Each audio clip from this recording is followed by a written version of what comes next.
There's a war on African farmers, a war on African food security and sovereignty that is happening right now across the continent, and we need to talk about it. I just finished watching a documentary about how in Cameroon, the onion farmers there have been completely pushed out of the marketplace because the government has decided to import onions from the Netherlands and other EU countries. If you know anything about African food, you know that onions are a base. They are a staple. Onions also have many other medicinal uses. And so these Cameroonian farmers have found themselves in a position where they cannot grow their onions and sell them in the marketplace because these other onions from the EU are much cheaper.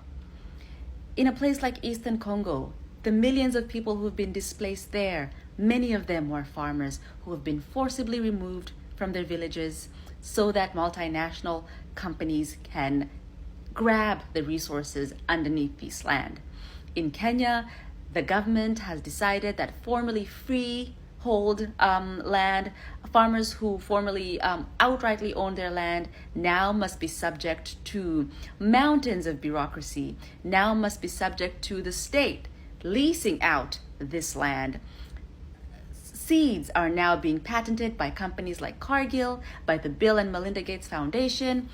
Poisonous fertilizer is being sold to farmers, and so it is a big mess. In Sudan, the UAE is grabbing up land in the name of carbon credits. This is happening throughout the continent.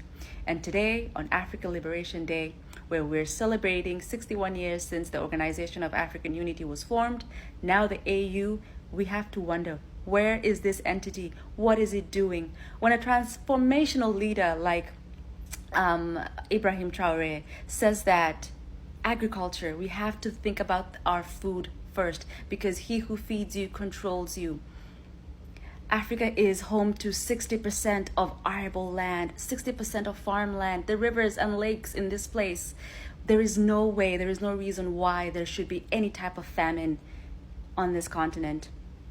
And it is something we have to reflect on and we have to think about and we have to keep talking about. Farmers are suffering in Africa.